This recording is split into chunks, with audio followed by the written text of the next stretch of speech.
So I'm here today with Anne Canavan, who's a bit of a local entrepreneur here in Moville area, and she's been doing a few projects lately, including a book called Belife or Belief. And could you maybe elaborate on a few of your projects there, Anne? Well, hi, it's lovely to be here. Thank you for asking me, Kieran, on this not too wet, but definitely breezy and chilly January day. And COVID, we're complying with COVID and meeting out in the open. So, yeah, I was very pleased to be part of Belife or Belief book. I was one of 20 authors, and it's kind of come out the other end good book, I suppose you could call it. Yeah. So is that what it was, like a positive vibes type book? I think there was a number of authors, was there? Yeah, there were 20, and it was definitely that. It was just to show people that other people have been through things, and maybe one of the stories would resonate with one person, or there'd be a story for kind of everybody. That absolutely somebody anyway. I think everyone goes through some mental health, don't they, issues, and I myself have gone through a lot, and I'm at the moment and trying to beat it, and it's not easy at times. Yeah, and so this is hopefully something that Donna Kennedy, who she was the kind of creator. It's the third of a trilogy of books for her. They were originally for women, but then we decided to open a platform up to men to be equal, because we're all the same. Very good. And men have just as there are men that can be reached through the book. So so we did that. Good stuff. You've kind of branched out and done a few entrepreneurial projects on there recently. I noticed that you do a thing called Snapblot, and you've been even doing children's storybooks. Can you maybe elaborate a bit on them things? Thank you. I've been doing the snotblots for a while, and they're little kids' gadgets that you wear on your arm to kind of reduce germs. Okay. Put some tissues in. They're a bit of fun. They started out as fun. My kids, I think, are no more gross than anybody else's kids. They had snail trails on the arms, and to eliminate those snail trails, we came up with this little gadget in the arm. And it kind of stores some tissues, and it's fun. And then I wrote 15 short stories about the snotblot characters. They're kind of like Mr. Men stories, but not 21st century. That sounds really creative. Did it take you long to come up with the different ideas and characters for these? And even a double question, did it take you long to come up with the idea for the gadgets? No and no. Right. And definitely read the stories. My son was little, and I would wait till he fell asleep, his afternoon nap, and I would just sit down and write a story, and pretty much just out in a go like that. I suppose because I wasn't really trying that hard. It was just for me and for my kids, because I always told my kids stories when they were little, and I wasn't writing to be published. I just wrote, I think, from the soul. They say do it for the soul, and well, that's the way to do it, isn't it? From the heart, they say, is the best way to even deliver speeches, they say. That's right. But so are you happy with these projects? Do you feel like you've done what you can with them, and they're out there, and you're happy with them? Well, I could always be happier. They could be out further. They could be doing more. But, it's a long process. I enjoy the journey, and I do enjoy the journey. Like today is nice to come and meet and chat with you. Exactly. Especially in these times, it's not easy to get a chat with people, Exactly. And so, I enjoy the process and I enjoy the journey. But, I could be out there more. That's partly me. I think I'm more creative than business. And I think if it happens, I do stuff about it, but I don't push. I'm not like a big magnet pusher. Yeah. So myself and yourself talked about other projects in the past. Have you are you still thinking about doing stuff in the future? Did it maybe a film work or anything like that, like putting scripts down? Or? Oh yeah, because I am writing, but it's been put on the back burner for a while. Yeah.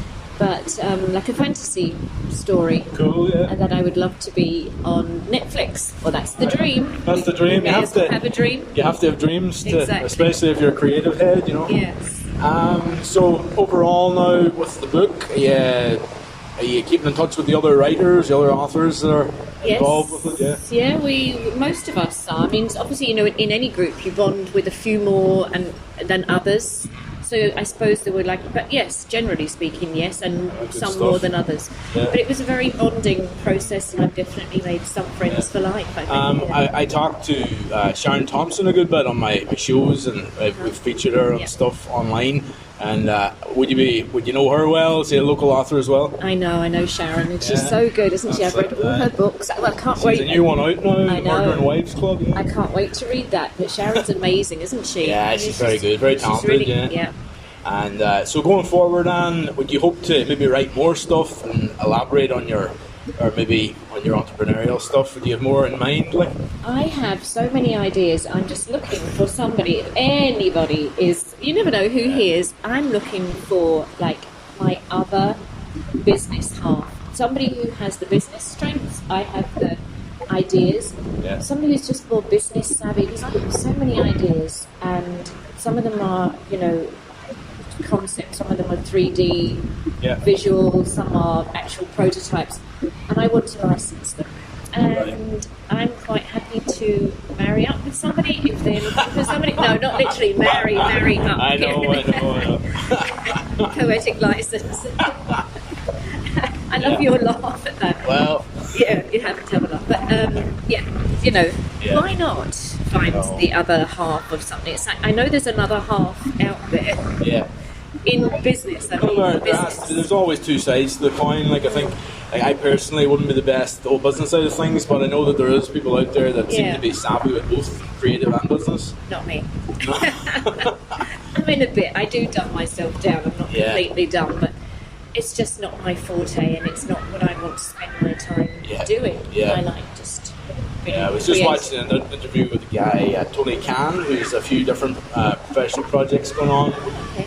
And he was saying that he gets a great kick out of working because he's talking about the stuff that he loves, whether it be American football, wrestling, or the likes of soccer, which he owns companies in all of them. Okay. So I thought that was very interesting. It's interesting to hear somebody's point of view that is creative, but also that entrepreneur in business. Oh, lucky him! He's got it all then. He should write a book and I'll read how to do it. Yeah, well, that would be good. No, but good for him. But so, going forward, have you anything in mind now that you're going to be doing the next year or so? Ooh, well, I'm really going to push on the licensing because I have got products. And I think if I don't put them out there, nobody's going to know. Nobody's going to come knocking on the door. Yeah. It's really up to me to put them out there and approach companies. And I heard somewhere, I forget who it was, aim to get 10 no's a day. Right. Because then you're doing it, you get 10 no's, you're going to get a yes sometimes. Well, that's true, right? It's good and to be able to take the no's. And I suppose being creative, I was always kind of like, it's my baby and somebody doesn't like it. Yeah. But now I just have to be a lot tougher and think, well, if it's not for you, it's for somebody else. Yeah. So my kind of aim is to be a bit tougher on myself, put myself out there, not be so soft. Yeah. My ideas. As far as influences goes, who would you look at as your major influences? Ooh. As far as creativeness and the different things you're involved in?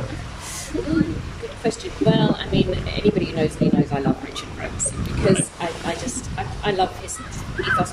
I loved Anita Roddick because she was just so way ahead of herself. I loved the way she conducted herself ethically in business. For me, that's huge, huge, huge. Like, don't even come near me.